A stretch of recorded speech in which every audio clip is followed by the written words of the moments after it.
Hello, this is Matthew Martin. I'm doing my presentation for BYU Idaho CS 308. So let's begin. Introduction.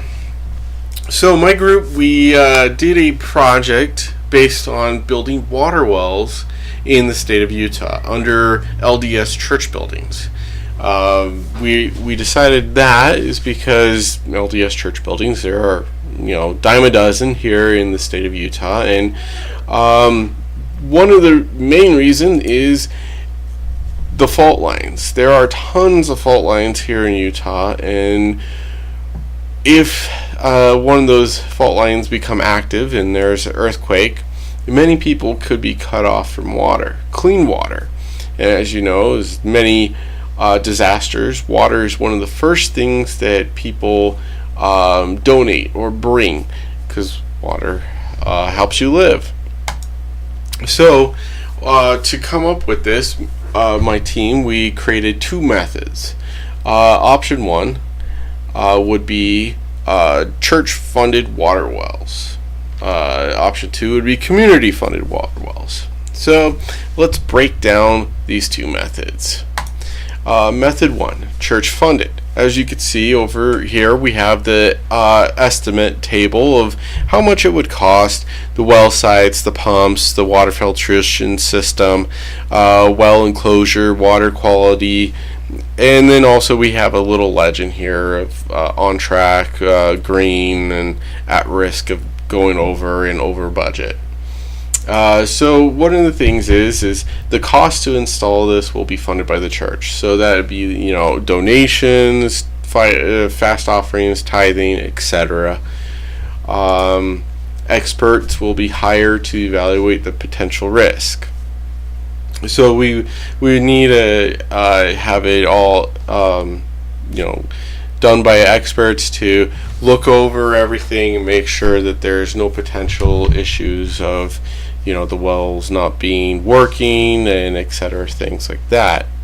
A water well needs to be installed. They need to be small but well built brick structures, and of course maintenance. Now the budget over to the side is just to build. It doesn't include the yearly maintenance, which shouldn't be much, but it just needs to prevent further risk or damage to the well down the road.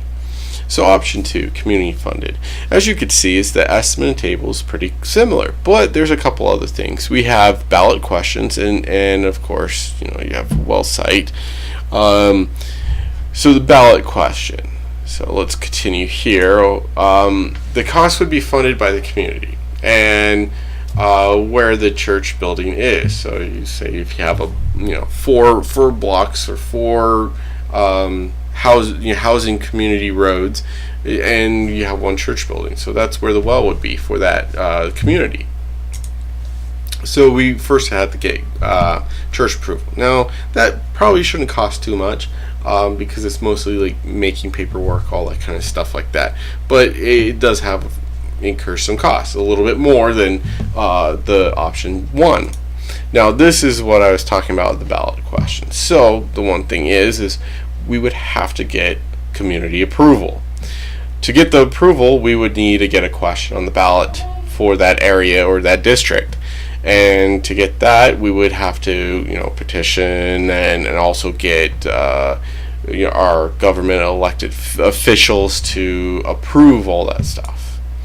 So then the same thing, we need evaluation of risk and a plan for contingencies, and also the well still needs to be built, and then also well designed.